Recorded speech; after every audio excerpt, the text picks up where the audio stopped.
Something happens to a lot of women as they move past 35 and slide toward 40 that men are never warned about.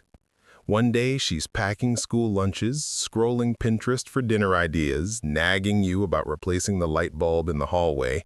The next, she's suddenly counting calories like a teenager, buying dresses that look more like her daughter's wardrobe, spending an extra 40 minutes in front of the mirror for just coffee with the girls. From the outside, nothing changed. Same house, same husband, same kids. But inside her head, something huge just snapped. You think you know her. You tell yourself she would never. She's the responsible one, the anchor of the family, the good mom who remembers every appointment and every bill. You trust her so completely that the idea of her even thinking about another man feels like a bad joke. What you don't realize is that long before a woman ever crosses a line in reality, she's already been crossing them in her mind for months, sometimes years. And the trigger almost always starts in the same place, the mirror. There's a morning she doesn't tell you about. She walks into the bathroom half asleep, flips on the harsh light, and suddenly it hits her. The faint line around her mouth that didn't used to be there. The skin on her neck that doesn't sit as tight. The eyes that used to sparkle after no sleep now look tired even after 8 hours. It's not that she looks bad. It's that she no longer looks like the girl who used to stop traffic without trying. For 20 years, attention came free. At 19, she walked into a room and eyes followed. At 25, she didn't even have to try. Smiles, compliments, lingering stares, invitations, hearts in her DMs, all just existed around her. She breathed and the world responded. Even after she chose you, got married, had kids, the ghost of that power stayed in the background. She knew she could still get attention if she wanted it. And then, quietly, without any announcement, the world stops reacting the same way. Younger girls at the same cafe get double takes. The waiter looks past her first. The guy behind the counter calls them sweetheart and calls her ma'am. She laughs it off. It's nothing, just getting older. But her brain logs every single one of these moments as a tiny insult, a tiny funeral for who she used to be. Here's the part men underestimate completely. Her sense of value has been wired to external reactions since she was a teenager. Compliments weren't just nice, they were proof she mattered. Stares weren't just annoying, they were confirmation she still had power. When that external feedback starts to fade, she doesn't just feel a bit older, she feels like she's disappearing, like the world is slowly turning the volume down on her existence. Then one day, in the middle of this quiet panic, it happens. She's at a coffee shop with a friend, or at work, or at the gym doing a set she hasn't done in years, and some man looks at her just a bit too long, or says, "You look great, by the way," or laughs a bit harder at her joke than necessary. It's nothing dramatic, no movie scene, just a flicker. But that tiny flicker hits her brain like a lightning strike. She goes home and that one sentence, that one look, replays in her head 100 times. Not because she's in love with him, she barely knows him. It's because for a split second, she felt 19 again. Desired, seen, not as mom, not as wife, not as the one who organizes everyone, but as a woman. The contrast between that high and the dull safety of her everyday life feels brutal. You think your steady affection protects your marriage. You've been there the whole time. You still tell her she's beautiful. You still try to kiss her in the kitchen. But there's a brutal truth no one tells husbands. Your love is already priced in. You're the salary that hits the bank account every month. His compliment is the unexpected bonus that makes her pulse jump. You are the stable ground. He is the earthquake. And the older she gets, the more her brain craves earthquakes just to feel something. Slowly, almost invisibly, her inner world shifts. She starts talking about the past more. School memories, wild nights, the way she used to get into places she wasn't old enough to be in. She brings up ex-boyfriends, but now there's a softness in her voice instead of disgust. The stories that used to end with, "I was so stupid back then," now end with, "Sometimes I miss those days." She's not just reminiscing. She's grieving a version of herself that she thinks died too soon. At the same time, the outside influence ramps up. Divorced friends who found themselves start circling.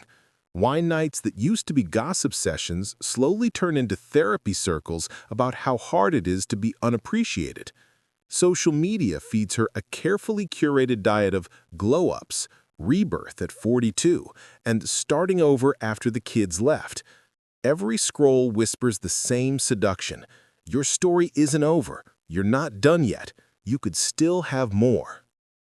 Inside, two identities start fighting.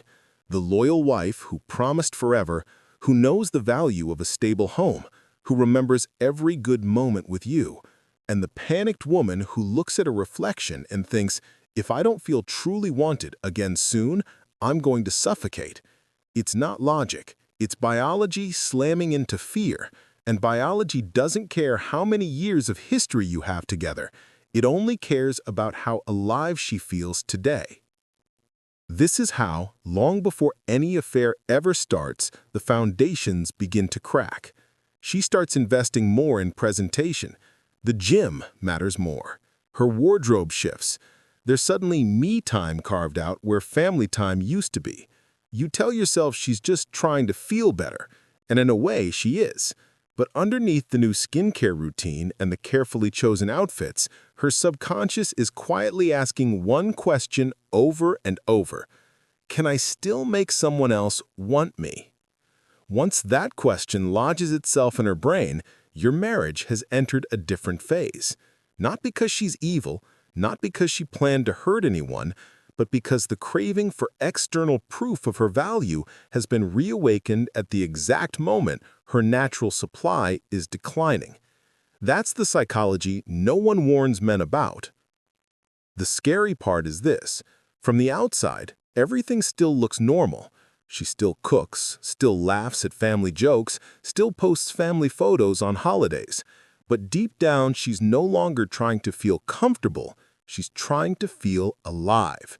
And if you don't understand that shift, if you keep talking to the 30-year-old woman who is content instead of the 40-year-old woman who is quietly terrified, you'll never see the next stage coming until it's already detonated right in the middle of your home. The midlife crisis you keep hearing about isn't a red sports car or a new haircut. For a lot of women, it's something far more dangerous and far less visible. A quiet, private rebellion against the life they helped build. On paper, everything looks stable. The kids are older, the mortgage is under control, the family routines are set. This should be the season where she exhales and enjoys the life you both spent decades constructing. Instead, something inside her starts whispering a different script. Is this it? Is this all I get? Did I miss my real life while I was being responsible? Those questions don't arrive all at once. They drip, like a leak in the ceiling you don't notice until the whole plaster caves in. A TikTok about starting over at 42. A friend posting photos from a girls' trip in Ibiza. A quote about choosing yourself on Instagram. A divorced coworker telling her how free she feels now. Each one hits her like a small electric shock. Not enough to make her act, just enough to make her dissatisfied. Now watch how the shift plays out in small details. She starts dressing just a bit differently when she leaves the house without you. The leggings get tighter, the tops get lower, the heels get a little higher, but only when she's not with the family. She tells you she's finally working on herself. And technically, she's right. But the version of herself she's chasing isn't the woman who raised your kids. It's the girl she thinks she lost when she became someone's wife and someone's mother. Those wine nights with her divorced friends become more frequent. At first, they were occasional catch-ups. Now they're sacred ritual. You notice she comes back from them a little more distant, a little more irritated with you, a little more convinced that she's been settling.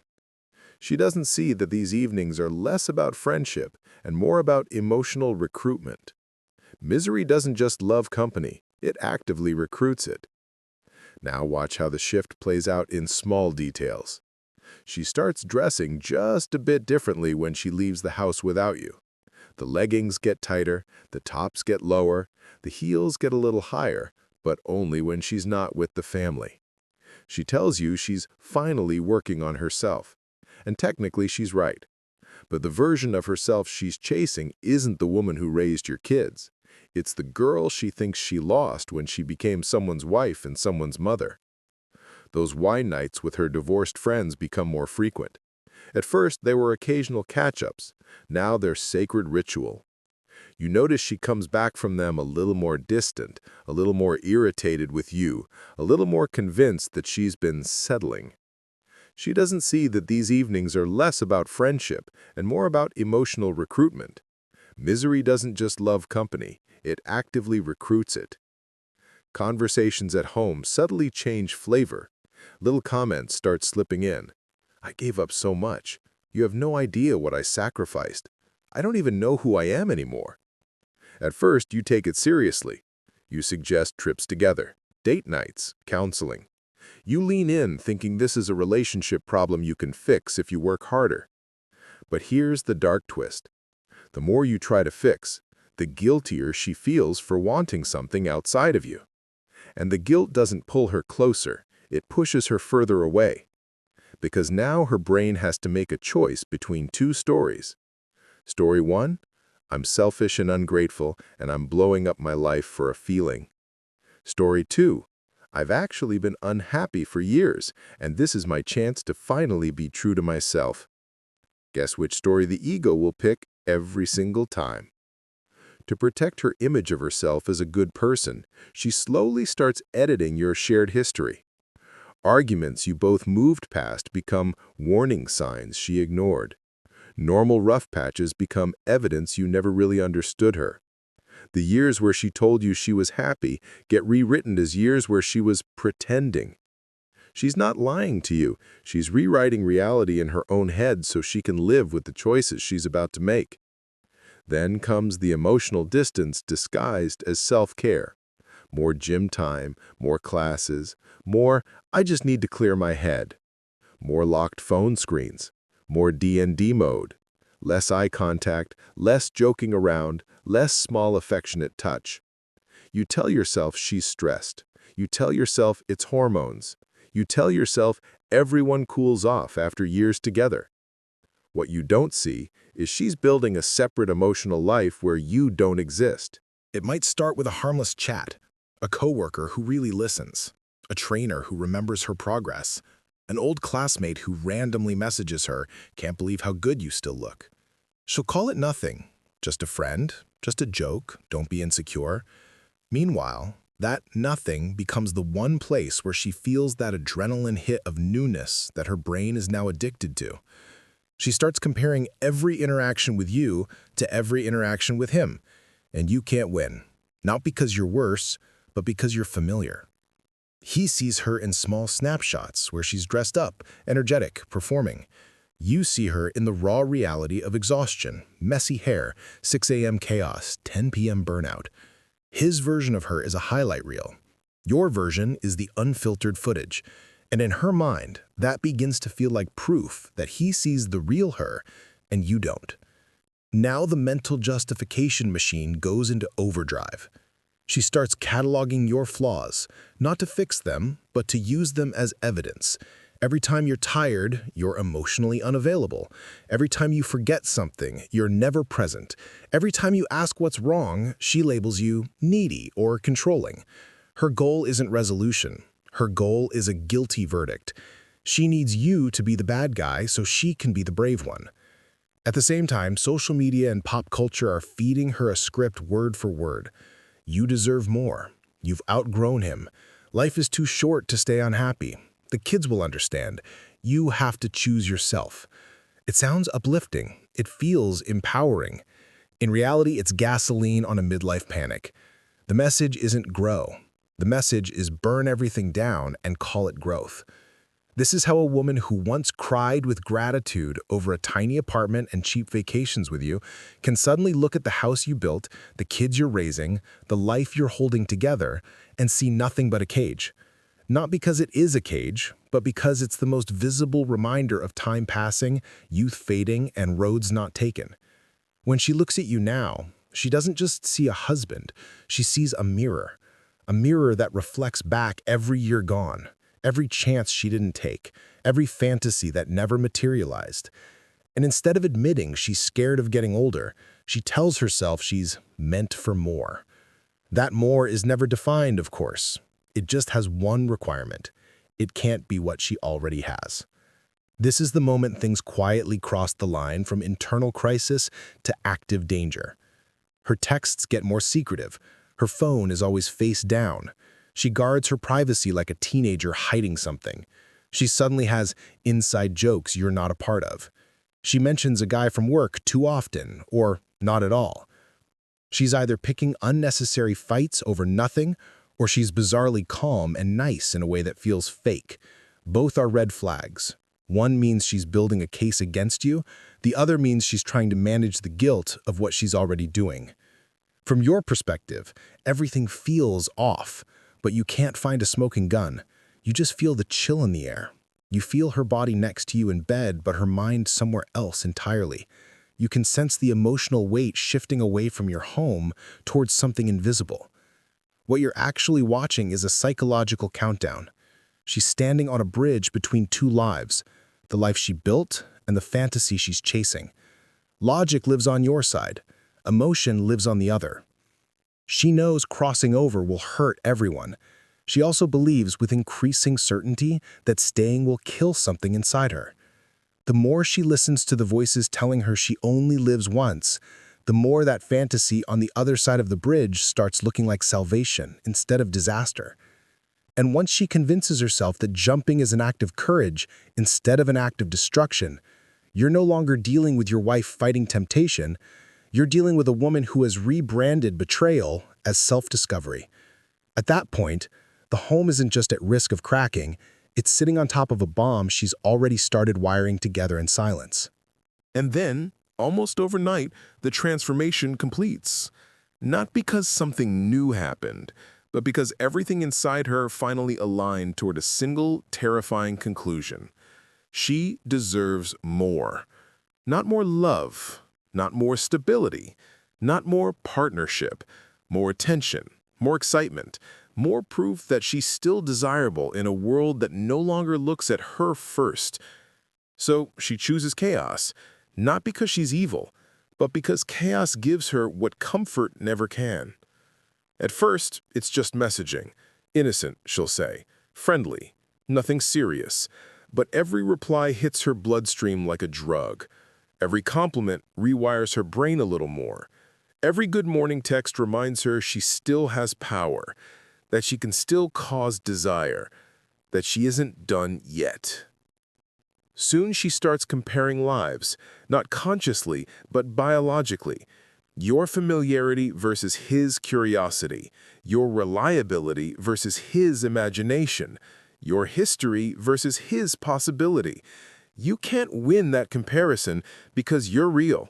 He exists only in fantasy. He hasn't seen her frustrated, exhausted, irritated, unfiltered.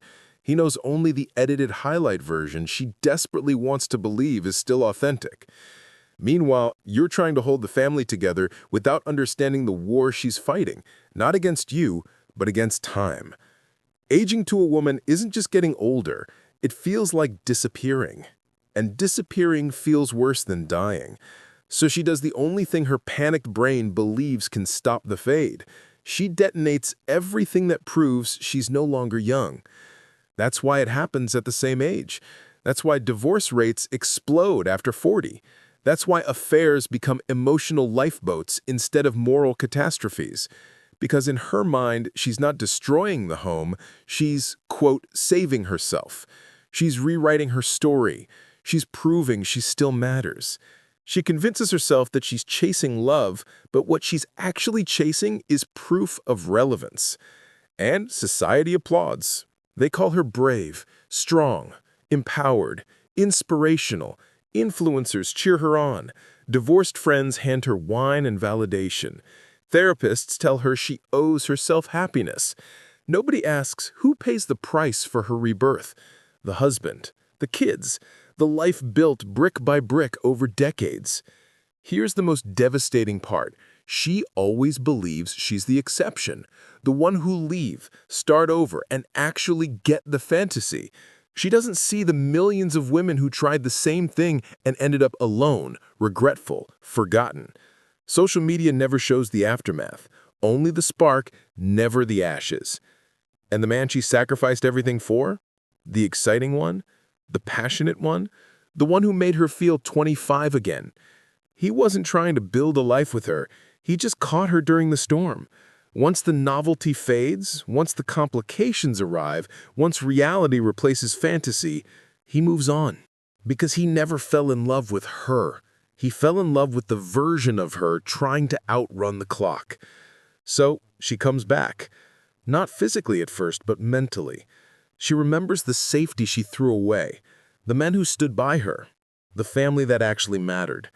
But now she returns not as a partner, not as a wife, but as someone carrying ghosts she can't confess. And the home she once had doesn't feel like home anymore. It feels like evidence. The saddest truth in all of this: she didn't ruin the family because she stopped loving you. She ruined it because she stopped loving herself. And here's what every man must understand.